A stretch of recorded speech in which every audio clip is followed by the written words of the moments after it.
sur ce plateau, je reçois un grand baoba, le plus grand de l'Afrique, le grand penseur, celui qui a été avec Cheikh Anta Diop en 1974 en Égypte pour affronter les africanistes européens et occidentaux pour parler de l'Afrique. Il s'agit de Théophile Obenga. Il a traversé le fleuve, il est venu à Kinshasa pour assister à une manifestation le concernant. Donc on a fait un mélange pour lui rendre hommage. Et ce mélange a été organisé, soutenu par le professeur Isidore Ndayowel, ESIEM, et Abraham Dingambo. Ndayowel est de Kinshasa, Dingambo est de Brazzaville. Ils sont tous historiens. Donc avec le professeur Théophile Obenga, qui est chez lui au Congo, à Kinshasa, quelqu'un qui a écrit beaucoup de livres. Et je vous recommande un peu de lire ses ouvrages pour comprendre l'essence de l'histoire africaine. Je n'aime pas beaucoup entrer en profondeur parce que l'homme est plus que ça. Professeur, bonsoir. Bonsoir, oui, Freddy. Prof, qu'est-ce que vous amène encore à Kinshasa? Je pense que pendant cette période, le président Tshisekedi a pris l'Union africaine. Ça, quand même, c'est un symbole. Oui, bien sûr, c'est un grand symbole qui nous réjouit puisque c'est tout à fait à côté. C'est dans la sous-région qui dirige l'Union africaine. C'est un grand honneur pour le RDC, c'est aussi pour tous les voisins, c'est tout normal. Mais ce qui m'amène aujourd'hui à Kinshasa, c'est que des amis sous l'autorité du professeur Ndaywe et du professeur Ndingambo ont voulu me rendre hommage, non seulement les intellectuels de la RDC, mais des intellectuels surtout du Gabon et du Cameroun et d'autres pays africains aussi. Ils se sont rassemblés et de leur propre volonté ont voulu me rendre hommage en écrivant cet ouvrage dont on aura officiellement la cérémonie demain. Donc je les remercie déjà d'avance et c'est ça la motivation qui m'amène ces 2-3 jours à Kinshasa. Prof, ce n'est pas la première fois que vous arrivez ici. Je pense que vous avez donné cours à Lubumbashi avec le professeur Ndayowel, le Moudimbe et les autres, l'Engal. Il y a une histoire qui est mal connue. En 1972, le professeur Cheikh Anta Diop a été avec vous, reçu à Lubumbashi. Dernièrement, quand on a essayé un peu de parler Cheikh Anta Diop, il y a quelqu'un qui m'a appelé du Katanga pour me dire qu'il était présent. Mais nous, on ne savait pas ce qui s'est passé. Vous qui étiez sur place, qu'est-ce qui s'est passé réellement avec la présence du professeur Cheikh Anta Diop à l'université de Lubumbashi? Oui, à cette époque, je n'enseignais pas encore à Lubumbashi. C'était en 1972. La RDC, enfin le Zaïre à l'époque, était membre du comité scientifique pour la rédaction de l'histoire générale de l'Afrique. Et Monseigneur Chibangu représentait le pays dans cet organisme onusien de l'UNESCO. Donc il y avait une réunion des experts internationaux à Lubumbashi. Et à cette occasion, bon, ils ont travaillé, les experts, on a tous travaillé. Et le professeur Cheikh Anta Diop devait faire une conférence publique, surtout à l'endroit des étudiants. Et ce qui a eu lieu. Et comme j'étais concerné avec Cheikh Anta Diop, j'étais un peu inquiet parce que je ne le voyais pas préparer la conférence. Mais je lui ai dit que tu es très attendu, il faut bien préparer la conférence, etc., etc. Il a dit qu'il était prêt. Mais je ne le voyais jamais écrire. Ou bien, et puis comme je l'ennuie un peu, il a pris une carte de visite, il a écrit ce qu'il allait faire. 1, 2, 3, 4. Voilà ce que je vais faire. Tu es satisfait? J'ai dit c'est tout. Il dit oui, ça suffit. Bon, après, bon, on est parti à la séance. M. Chibangu a présenté tout le comité scientifique de l'époque. Ils ont rendu compte de leurs travaux et puis la place était devenue de Cheikh Anta Diop pour faire la conférence publique sur l'histoire ancienne de l'Afrique. Et c'était ça le thème. Donc la Nubie, l'Égypte antique, etc. Les relations avec le reste des civilisations africaines. Mais il a fait sans papier pendant 4 heures un discours. Je dis même si tu écrivais, ça serait pas aussi beau. Même si tu prends la plume pour écrire ton livre, ça ne serait pas aussi beau. Une logique, un vocabulaire choisi, une éloquence. Mais moi, j'étais à côté du professeur Jean-Luc Vellut, qui a enseigné là-bas, qui était jeune. Belge, quoi. Belge, qui était... Il m'a dit, à la fin, il dit, même si on n'est pas d'accord avec Cheikh Anta Diop, mais il faut quand même le faire, quoi. C'est-à-dire, c'était héroïque. Il faut quand même le faire. Donc, c'était extrêmement éblouissant. Bon, les jeunes gens, les étudiants qui étaient là, c'est devenu des hauts cadres. Et vous pouvez leur demander, c'était éblouissant. C'était tellement éblouissant qu'à la fin de la conférence, on sortait, mais les étudiants du campus ont débordé la police universitaire. Ils ont soulevé Cheikh Anta Diop, qui était un colosse. Ils l'ont soulevé, ils l'ont porté en triomphe à travers le campus. J'ai publié cette photo d'ailleurs dans le livre Cheikh Anta, Voyez le Sphinx. J'ai publié cette belle photo-là. Et Cheikh Anta Diop est colosse, ils l'ont soulevé comme un enfant. C'est qu'ils étaient donc nombreux. Tout le campus était, ils ont fait le tour du campus. On ne pouvait pas les arrêter, la police était débordée, c'était émouvant, c'était vraiment extraordinaire. C'est pour dire que le discours de Cheikh Anta Diop, même si tu n'aimais pas les idées, même si tu étais contre l'or, même si l'oratoire, l'art oratoire, l'éloquence et la beauté du discours, non, tu ne peux être qu'admiratif. Et c'est là que moi j'avais lu Cheikh Anta Diop, mais je n'avais jamais assisté à ces conférences publiques. C'est là que ça m'a fait connaître une autre dimension aussi de Cheikh Anta Diop. C'était son éloquence naturelle, mais avec une sublimité vraiment presque pas, il n'y a pas de comparaison, quoi. Et c'est ça Cheikh Anta Diop. Mais prof, beaucoup d'historiens occidentaux, européens contestent Cheikh Anta Diop en tant qu'historien. Pourquoi? Oui, ils contestent, ça dit que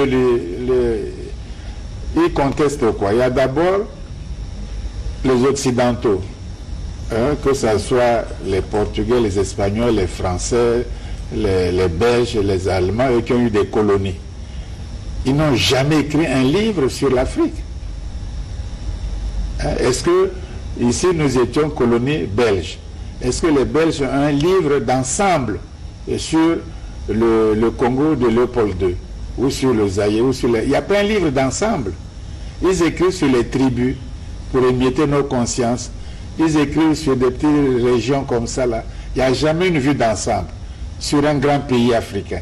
Deuxièmement, il n'y a jamais un livre d'ensemble sur le continent, par exemple, africain. Ils en ont sur le continent européen. Ils en ont dans leur pays. Ils écrivent, par exemple, non pas seulement la Bretagne a une histoire, la France aussi a une histoire, l'Europe aussi a une histoire. Ils écrivent comme ça là. Mais nous, on ne fait que, par exemple, que la Bretagne est encore 2 ans, il y a des divisions encore, nord, sud, le Finistère, ceci. Donc ils font des histoires tribalistes. Et c'est ça qui a étoffé nos consciences réellement. On habite un seul pays, mais on a des consciences ethniques, des consciences tribales. On n'a pas la conscience nationale parce qu'on n'enseigne même pas ça à l'école. À l'école, on n'enseigne pas l'histoire, par exemple, de tout le monde, du nord, du sud, de l'est, de l'ouest, on n'enseigne pas ça. Voilà. Et puis, Cheikh Anta Diop est arrivé, il a dit que non, chaque tribu a son histoire, bien sûr, mais l'ensemble, la nation a son histoire, bien sûr, et chaque État a son histoire, bien entendu. Et l'Afrique aussi a son histoire globale, l'histoire générale de l'Afrique, ça va de soi. Voilà pourquoi, déjà, cette approche-là fait qu'on est contre Cheikh Anta Diop. Même pas les savoirs, même pas les contenus, simplement l'orientation. Voilà pourquoi ils veulent tout le temps qu'on reste émietté dans les tribus, dans les bagarres, dans les querelles tribales, dans la conscience tribale et qu'on n'avance pas. Voilà la différence. Donc, c'est plus une différence de technicité, de scientificité. C'est une différence, une critique simplement d'approche. Bon, maintenant le contenu. Bon, Cheikh Anta Diop a fait l'histoire. L'histoire est vérifiable. Elle est documentée. Il faut que j'ai des documents. Il faut que j'ai des documents authentiques, vérifiables. Et j'exploite ces documents avec la méthode historique. Et on écrit ensuite l'histoire. Donc chacun a les mêmes documents. Chacun a la même information. Mais l'interprétation peut varier selon les tempéraments, selon la culture. Et puis l'objet qu'on cherche. Bon, maintenant, la documentation existe. L'Égypte antique a une documentation qui existe, accessible à tout savant, à tout connaisseur. L'histoire des Baloubé existe, l'histoire de Bakoubé existe. Même les Vantino étudiaient ça. Ils sont pas les Tordais ont étudié ça. C'est pas des Africains. Donc l'histoire existe. Alors qu'on questionne donc cette histoire et qu'on voit ce qu'il en est. Cheikh Anta Diop a questionné les archives de l'histoire africaine. Il a trouvé que l'Égypte antique, la civilisation des pharaons qui ont bâti la pyramide, fait des momies et construit ce que nous voyons, qui ont fait les hiéroglyphes, ça a été fait par des Noirs africains, des Noirs comme nous, des Noirs, qui vivaient sur la vallée du Nil, la basse vallée du Nil, au nord du Soudan actuel, qu'on appelait à l'époque la Nubie ou l'Éthiopie. Voilà, c'est fait. Mais est-ce qu'il est le seul à le dire? Hein? Non. Bon, les Égyptiens ont vécu tout seuls. Non, ils ont vécu, les Blancs étaient là-bas. Hérodote était un blanc grec. Il était en Égypte. Il a vu les Égyptiens. Et tant d'autres. Donc, ce n'était pas fermé. Hérodote, qu'est-ce qu'il dit? Il dit que j'ai été en Égypte, j'ai voyagé, j'ai été dans les marchés, j'ai été dans leurs temples, j'ai vu de mes yeux. Mais c'est des gens qui sont noirs. Non seulement noirs, ils ont la peau noire. Si tu es sur le continent africain, tu as le peau noire et les cheveux crépus. C'est quoi? Qu'est-ce qu'il faut encore pour être noir? Ça ne suffit pas, non? Tu as les cheveux crépus qu'ils appellent olitriques en grec, les cheveux tournant en tire-bouchon. Parce que si tu prends mon cheveu, tu mets sur la table, le cheveu est contourné. Si tu prends le cheveu d'un blanc, tu le mets sur la table, il est tout droit. Il n'est pas tourné comme un tire-bouchon. C'est ce qu'on appelle olitriques en grec. Donc ils ont les cheveux contournés et crépus.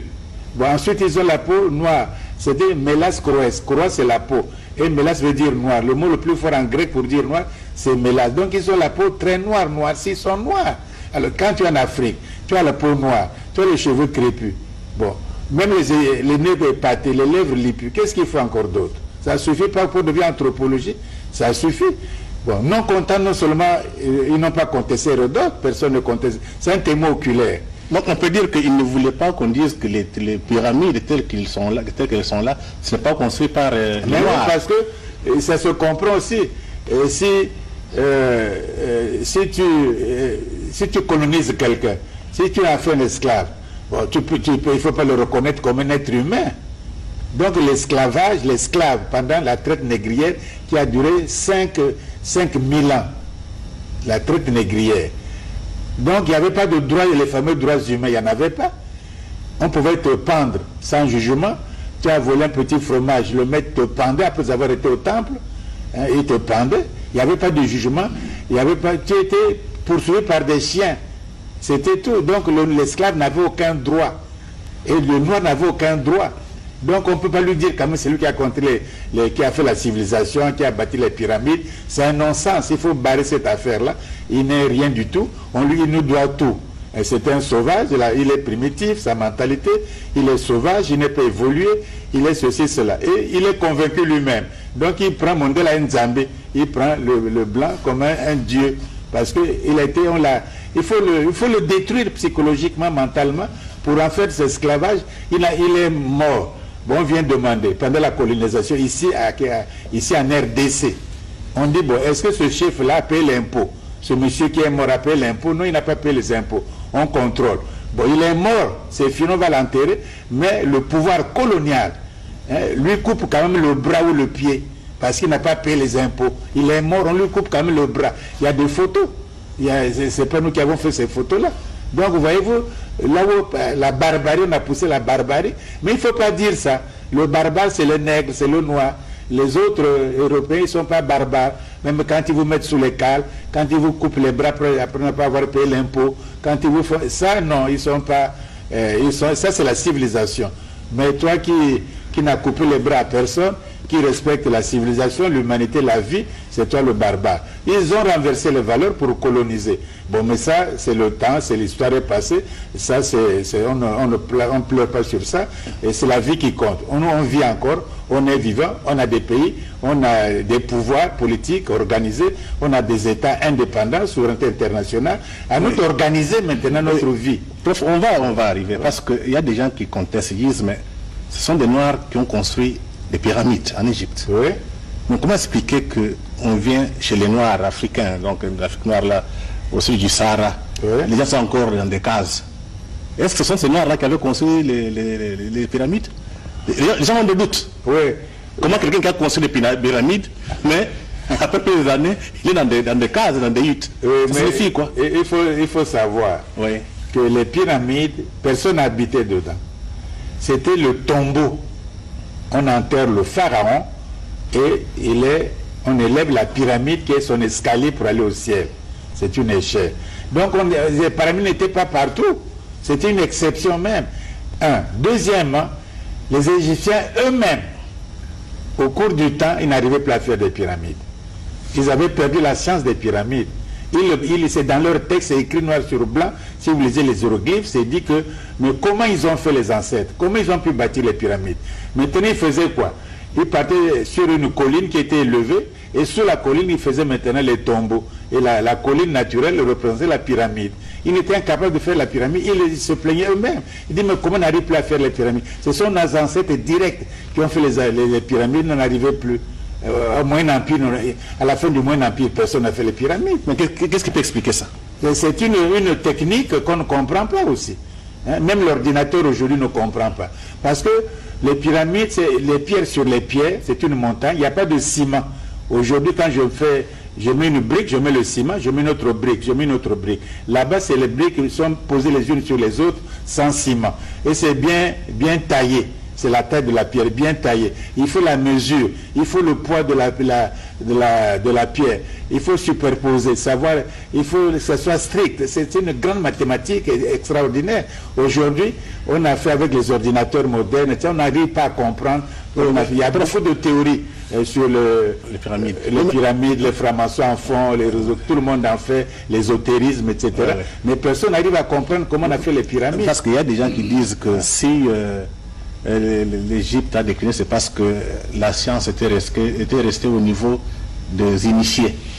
Donc c'était pour un clan, quand c'est tombé, c'était fini. Et la science était abandonnée. Non, c'est pas pour... Il y avait à l'Égypte antique, même Platon le témoigne dans le témoigne dans le Timée. Et tous les enfants, garçons et filles, partaient à l'école du village. Pas pour l'école élémentaire ou primaire. Ils partaient faire ça, apprendre, etc. Deuxièmement, s'ils un peu éveillés, ils partaient, il y avait l'école des villes, l'école urbaine, un peu le lycée, un peu le collège. C'était déjà dans les villes, comme Héliopolis, Nocratis, Memphis, Thèbes, etc. Il y avait des écoles urbaines. Mais les plus calés faisaient encore des instituts qu'ils appellent les péranques, la maison du savoir, les académies. Là, on faisait sérieusement l'armée, la médecine, la navigation et la stratégie, mais l'agriculture. C'était des grands savants. Et puis, on faisait aussi au palais même. Au palais, le pharaon avait des écoles très développées. Si vous lisez les Actes des Apôtres, qui est un livre biblique, la Bible ne ment pas, non? Donc, les Actes des Apôtres, je dis un peu par cœur, je me trompe, mais je ne suis pas loin de me tromper. Au chapitre 7, au verset 22-23 des Actes des Apôtres, vous lisez. Vous dites que Moïse, le libérateur du peuple égyptien, non, du peuple juif, Moïse en Égypte, Moïse a été instruit, était éduqué, instruit dans la science des Égyptiens, d'où sa puissance en œuvre et en parole. Donc Moïse qui a libéré le peuple égyptiens qui étaient soi-disant dans les travaux et que le Sinaï sont partis là-bas, etc. Mais ce Moïse-là, il a reçu l'éducation où la Bible le dit, les Actes des Apôtres le disent, qu'il était éduqué dans la cour de Pharaon, dans la sagesse, dans la philosophie, dans la science de Pharaon, lui. Donc il était éduqué, vous voyez bien, et il était puissant, il a appris beaucoup de choses, etc. Il était éduqué à la cour de Pharaon, c'est pas moi qui l'ai écrit, c'est la Bible qui le dit. Oh, la Bible apparemment ne ment pas. Voilà les faits. On n'a jamais expliqué que Moïse était éduqué par les Noirs. Qui a dit ça? Mais c'est écrit dans la Bible. Si l'Égypte était noire, Moïse était éduqué par les Noirs, on lui a donné le sang, on l'a inculqué. Il n'est pas le seul d'ailleurs. Voyez-vous, l'histoire, on cache trop parce qu'on ne peut pas... Mais les Noirs ont fait comme... Si l'Afrique est le berceau de l'humanité. Mais pendant des millions d'années, l'homme a évolué. L'homme a évolué ici, etc. D'ailleurs, bon... la circonstance est un peu regrettable, on parle du décès du président Idriss Déby, mais le Tchad a l'homme de Toumaï qui a à peu près 7 millions d'années. qu'on a trouvées au nord du Tchad, etc. Donc voyez-vous qu'il y a des choses qu'on cache. Oui, le savoir était, mais le savoir est aussi, il y a des maîtres du savoir.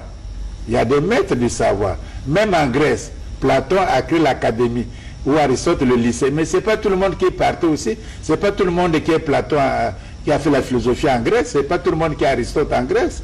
Il y a quelques-uns qui étaient à l'école. En Égypte aussi, même en Europe. Tout le monde n'est pas Jean-Paul Sartre en France. Tout le monde n'est pas Michel Foucault. Tout le monde n'est pas Merleau-Ponty. C'est ça, même ceux qui étaient à l'évêque, lui, à l'école, la rue d'Ulm, à l'école normale. C'est pas tout le peuple qui est savant, qui est Einstein, qui est Isaac Newton, qui est Kant ou Hegel, c'est pas tout le peuple. Prof, revenons maintenant. Donc les savoirs on démet des savoirs, et ils font la foudre, on ne peut pas donner ça à tout le monde. Ils sont caïmans, on ne peut pas donner cette science à tout le monde. Et ils font le Mwanza, on ne peut pas donner ça à tout le monde. Prof, mais on contestait Cheikh Anta Diop. Nous voulons savoir ce qui s'est passé au collège en Égypte, au Caire, quand vous et Cheikh Anta Diop, vous avez affronté les africanistes et égyptologues occidentaux. Qu'est-ce qui s'est passé réellement? Oui, cette affaire de contester, il faut aussi pas le faire rapidement. Mais comme quand vous me contestez, quand je vous conteste, il faut dire au Benga, je te conteste sur tel point, tel point, tel point, tel point. Comme ça, je réponds aussi. Mais quand on dit les Européens ont contesté, ils contestent sur quoi? D'abord, pour contester, il faut être aussi savant soi-même. Moi, je ne peux pas contester un physicien si je ne suis pas un physicien. Je ne peux pas contester un mathématicien si je ne connais rien en mathématiques. Je ne peux pas contester un biologiste si je ne connais rien en biologie. Je ne peux pas contester un général d'armée s'il ne connaît même pas le maniement des armes. Ils contestent quoi? Ceux qui contestent, ils ne sont pas égyptologues. Donc, ils connaissent absolument rien du tout en égyptologie. Ceux qui contestent ne sont pas linguistes comparés, ils ne savent rien de la linguistique comparée. Ils ne savent rien aucune langue africaine ne parle, aucune langue africaine. Ils contestent, ils n'ont jamais été même en Afrique, ils ne connaissent pas la culture africaine. Ils contestent par racisme, c'est tout. C'est un gros paquet de racistes qui sont contre l'Afrique. Bon, parlons un peu bien. Cheikh Anta Diop écrit en 1954. En 1974, il y a eu le colloque. Donc 20 ans après, on voulait le débat, non? Bon, le débat a eu lieu. Il y a eu l'un des meilleurs égyptologues de la Suède, le professeur Soderberg, il était là. C'est l'un des meilleurs. Il y a eu des professeurs allemands qui dirigeaient l'Institut allemand du Caire, il était présent. Il y a eu les Autrichiens, Kakosi, c'est un grand savant. Il y a eu Calgary, les gars du Canada, le lycée de Calgary du Canada, il était là. Il y a eu les gens de Princeton, c'est l'une des meilleures universités au monde, aux États-Unis. Une dame, Madame Jacques Cordan, elle était là. Bon, il y a eu la crème de l'égyptologie française. On ne peut pas faire mieux que le clan. Il est membre de l'Institut, professeur à la Sorbonne, professeur au Collège de France et membre de l'Institut. C'est ça que ça veut dire. C'est-à-dire qu'il n'y a pas mieux. C'est le sommet des sommets. On ne peut pas faire mieux qu'un professeur au Collège de France. Le clan était là-bas. Bon, il y a eu Sonoron. Sonoron, il a reçu toutes les médailles. Il est l'égyptologue français, mais de loin le meilleur, de loin dans le monde, de loin, de loin, de loin. Il a publié tout le temple d'Edfou, c'est lui qui a fait ça. Il y a celui qui a fait la papyrologie à Lille, c'est le professeur Vercouter, mais qui peut concurrencer au point de vue papyrologie avec Vercouter? Il n'y a personne. Ils étaient présents au Caire. Donc il y a eu des Italiens, il y a eu les Égyptiens eux-mêmes qui venaient d'Alexandrie, du Caire. Le doyen d'Alexandrie était là. Il y a eu les gars du Soudan, du lycée du Soudan de Khartoum. Le professeur Abdallah était là. Il y avait Cheikh Anta Diop, venait du Sénégal. Moi, j'ai accompagné Cheikh Anta Diop. Donc, c'était la crème. Ce n'était pas des débutants. C'est des gens qui connaissaient le mérotique, comme le clan, qui connaissaient l'épigraphie, qui connaissaient la grammaire, qui connaissaient la linguistique, qui connaissaient l'archéologie égyptienne, qui n'ont fait que ça, qui connaissaient tous les textes de l'Égypte antique, tous sans exception. Donc, c'est quand même pas des enfants, ils étaient là. On a dit, bon, cette Égypte antique, géographiquement, ça appartient à quel continent? Ce n'est pas l'Asie ou la Méditerranée ou des choses comme ça. Ça appartient, c'est la vallée du Nil, le même Nil qui commande chez toi dans les collines des Grands Lacs là-bas. Le même Nil qui va jusqu'à la Méditerranée. C'était un fleuve africain. Et c'était la basse vallée du Nil. Donc ils ont bâti là-bas, ces noirs-là. Comme il y a la haute vallée du Nil aussi. C'est un fleuve africain dont la température, les fluctuations, le flux dépend aussi des pluies qui tombent en Ouganda ou au Rwanda ou dans les 1000 collines. Voilà. Donc c'est un continent, comment dire, géographiquement, c'est l'Afrique de l'Est, l'Afrique orientale. C'est sur l'Afrique orientale, sur le continent africain, le continent noir africain. C'est pas ailleurs. L'Égypte antique est sur le continent africain. C'est pas le truc de Méditerranée ou de l'Asie ou l'Orient. Quel Orient? L'Orient n'a pas de géographie. Quel est le continent de l'Orient? Quel est l'Orient? Ou bien l'Asie, ou l'Union européenne, ou l'Africain? Quel Orient là? Voilà. On a trompé les gens comme ça. La Méditerranée. Mais quelle Méditerranée? C'est qui est là la Méditerranée? Et c'est le commerce, c'est un fleuve. C'est pas une géographie, le pays, etc. Donc c'est le continent africain. Parlons des continents. Parce que les pays appartiennent à des continents.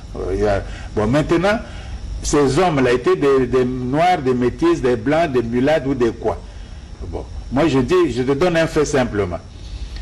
L'université de Liverpool et l'université de Manchester, ils ont prélevé la peau des momies indépendamment pour étudier le taux de la mélanine en Angleterre, Liverpool et Manchester. On a étudié ça indépendamment.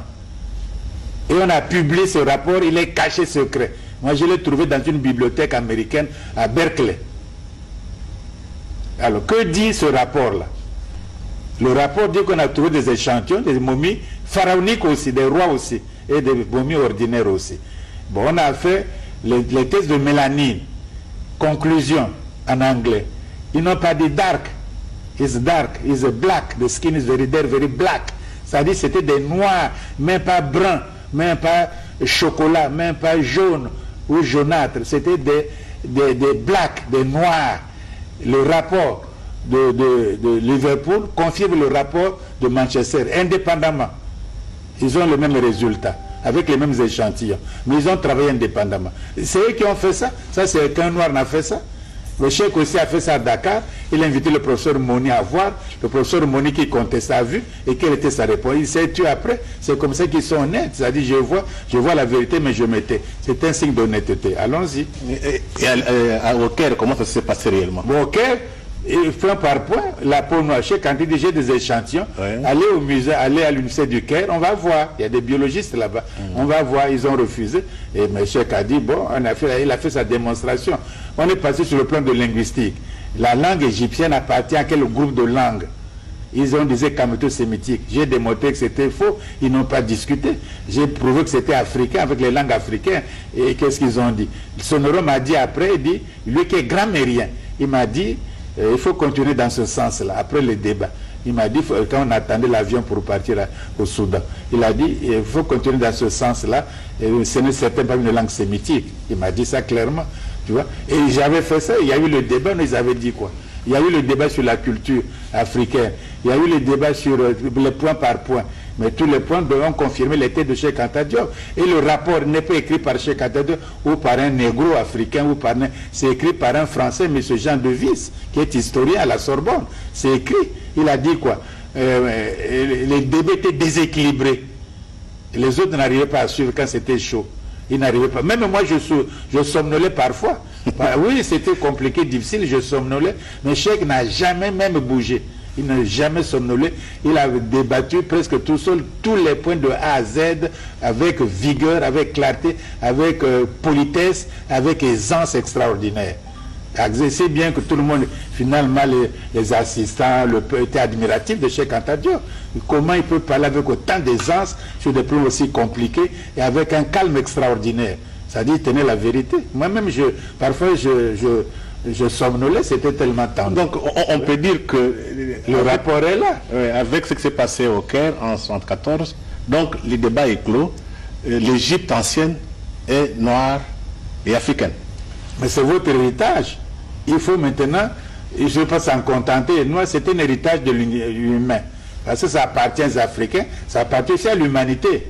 Tout le monde, comme l'humanité grecque, Rome, etc., les anciennes civilisations, ça fait partie d'un héritage, c'est un héritage négro-africain qui appartient à l'humanité. Nous ne sommes pas vase clos, ça appartient au monde.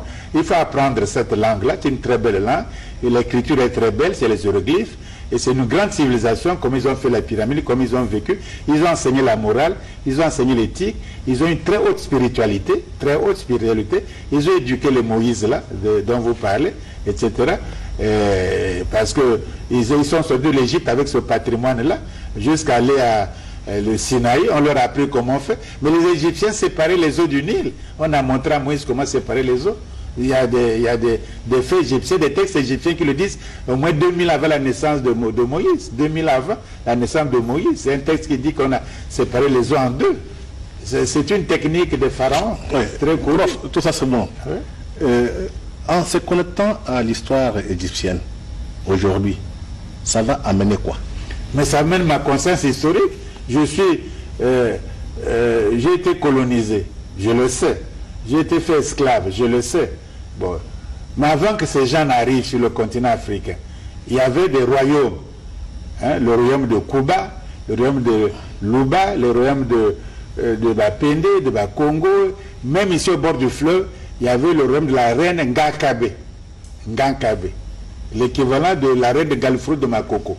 Ici, là, chez le Funungana, le Fumula. Il y en avait la reine Ngakabe. Même si tu allais la rencontrer, Boulamatari, la rencontre cette fille-là, Ngakabe. Voilà, il faut faire les recherches. Donc, partout il y a des royaumes ici. Partout. Tu as le royaume de Bateke, le royaume de la Congo, que les Portugais ont vu à l'époque, Diago Kao, etc. Il y a eu l'empire de Mali, Songa, Sonra, au Mali. Hein, et les Ashantis dormaient sur des lits en or. Leurs chaussures étaient en or. C'est décrit par Baudouin, qui était en anglais. Hein? Il y a eu le royaume des femmes, les Pokou, la reine Pokou a dirigé l'exode Baoulé, hein, la reine Pokou. Bon. Il y a eu les rois Njoya au Cameroun, Nord Cameroun. Ils ont fait des empires, des royaumes. Il y en a eu partout. Pas un seul kilomètre, et tu ne rencontrais pas une royaume, un chefferie, les Moinais, une chefferie, le royaume de Béton, on oublie, le royaume de Mbaya, on oublie. Il y a tellement de royaumes. On n'était pas vide, on était organisé, hein, et on était organisé, on vivait, on faisait ce qu'on avait à faire. On n'était pas des singes dans la forêt. Après, ils sont venus, ils ont détruit ça. Vous n'avez rien, vous êtes esclaves, vous travaillez pour nous, dans les mines, dans les veillas, dans les cacao, vous travaillez pour nous, vous n'êtes rien. Bon, la colonisation arrive, on se décolonise. Bon, on fait son histoire. On dit que même avant les Cuba, même avant les royaumes Loubet, etc., on vient de loin, l'immigration bantou, on vient d'où? On fait l'immigration, etc. On était où encore? L'histoire pousse toujours, et jusqu'à la préhistoire. Ici, on avait la préhistoire, etc. Donc avant nous, il y avait des gens qui vivaient, qui faisaient la poterie, qui faisaient la pierre taillée. Ça existe, la poterie. Et avant encore, on a trouvé que, puisque l'Afrique est le berceau de l'humanité n'a pas commencé avec nous, c'est des millions d'années que l'homme existe sur Terre, etc. Bon, donc l'Égypte aussi nous a pas. Il n'y a pas que l'Égypte, il y a l'Éthiopie, Aksum, il y a la Nubie, Nabata, Meroé, il y a eu des grands civilisations, avec des pyramides aussi, au Soudan, etc. Il y a eu des civilisations partout. Le tout n'est pas... Mais c'est la conscience historique. Quand tu prends les Européens, hein, ils ont fait quoi? Et les Européens ne connaissaient rien du tout, même pas leurs ancêtres. Ils connaissaient rien du tout, les Blancs là, rien du tout. Ce sont les Arabes qui leur ont montré la civilisation, la philosophie grecque. Ce sont les Arabes qui ont construit les premières universités européennes. Ce n'est pas les Européens, les Blancs qui ont construit, c'était à Séville, à Cordoue, en Espagne musulmane, avec les morts, les Noirs. C'est eux qui ont construit les premières universités. Il n'y en avait pas. On enseignait le canon de médecine d'Avicenne à Hollande jusqu'au XVIIe siècle. Jusqu'au XVIIe siècle, on enseignait ces choses-là. Ils n'avaient rien du tout. Maintenant, quand ils ont découvert que ce que les Arabes leur disent, Platon, Aristote, c'est leurs propres ancêtres, c'est des Grecs. Ce n'est pas des Arabes, c'est des Grecs. Ils ont dit, ben, merci beaucoup, vous les Arabes, foutez-nous le camp. Hein, nous pour aller nous-mêmes. Et voilà pourquoi en allant eux-mêmes, ils ont fait leur renaissance. Ça a commencé en Italie, la Quattrocento. Ils ont commencé leur renaissance. Et les autres Européens, éduqués par l'Italie, l'Italie leur a fait la peinture, ils ne savaient rien pas peindre.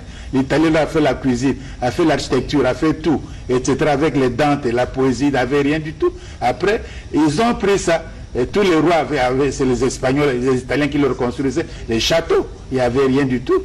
Donc ils ont fait Et ils ont fait le 16e siècle maintenant, qui est un siècle de révolutionnaires, etc. Et à ce moment même, les luthériens, les Luther et le pape se sont brouillés, et puis ils ont excommunié Luther. Luther a dit s'en fout, il a créé le protestantisme. On peut dire que dans tout ce que... voilà, l'histoire, c'est la conscience. La conscience. D'où nous venons. On ne dit pas que moi, on a fait les pyramides. Maintenant, on ne fait plus les pyramides. Il faut faire les pyramides modernes, construire des grandes universités, des grands espaces, et vivre votre vie, faites grand. C'est ça l'Afrique. L'Afrique est un homme de grandeur. Il faut lancer le continent africain, après le Covid, là. Il faut lancer le continent africain en faisant des grandes choses, pas des petites choses. Des grandes choses. C'est ça qui lance un pays. Ok, on peut dire qu'à travers l'Égypte, on voit la Renaissance africaine. Oui, mais la Renaissance, c'est le retour à tes valeurs, etc. Les Européens ont fait la Renaissance. Après la Renaissance, ils ont fait le siècle des Lumières. Les Lumières, les Montesquieu, les Voltaire, les Rousseau, les Diderot. Ils ont fait le siècle des Lumières. Et c'est comme ça jusqu'à la modernité. Et c'est Descartes qui leur a appris comment penser. Ils ne pensaient pas avant, et puis ils croyaient. Et ils avaient la scolastique. C'est le discours de la méthode, c'est Descartes. Avant lui, bon, quelqu'un a essayé un peu de faire la dialectique. Pierre de la Ramée en 1155, après l'abbé Marin Mersenne, qui a fait usage de la raison. Comment utiliser votre raison? Ils ont écrit ces choses-là. Donc c'est une conquête aussi, la réflexion. La réflexion, c'est une conquête. Il faut conquérir la réflexion aujourd'hui. Si vous n'avez pas la réflexion, on va vivre de slogans. Vous êtes un pays du tiers-monde, pays sous-développé, pays dialogue nord-sud, pays de ceci. Ça, c'est la manque de réflexion. C'est-à-dire que vous consommez des concepts, des slogans fabriqués ailleurs pour vous maîtriser, pour vous coloniser. Si vous dites à un Chinois, vous êtes du tiers-monde, le Chinois dit, vous parlez de quoi même? Il me dit, vous parlez de quoi? Il s'en fout. Il dit, je sais ce que je fais sur Terre, je dois le faire pour me réaliser dans ce bas monde-là. C'est ça qui l'importe. Ce n'est pas qu'on dit de lui, les Chinois sont sous-développés, les Chinois mangent un bol de riz par jour, les Chinois sont du tiers-monde. Il s'en fiche de ces choses-là. Mais nous, dès qu'on dit, on tremble. Dès qu'on dit développement ceci, on tremble. Faites ceci, on tremble. Tu vas parler aux États-Unis, l'autosuffisance alimentaire, on s'alimente depuis des millions d'années. Ça ne finit jamais. Quand vous parlez d'autosuffisance alimentaire, c'est un non-sens historique. On s'alimente tous les jours, chaque année, chaque jour, pendant des siècles. Il faut suivre de faire son agriculture, de faire son élevage, de vivre. Mais on ne peut pas dire qu'on a atteint l'autosuffisance alimentaire, ça a fini. Donc les États-Unis, mais ils vendent le blé en Russie aujourd'hui. Donc la Russie n'a pas atteint l'autosuffisance alimentaire. On vit tous les jours. Il ne faut pas avoir des slogans qui vous paralysent. Il faut réfléchir.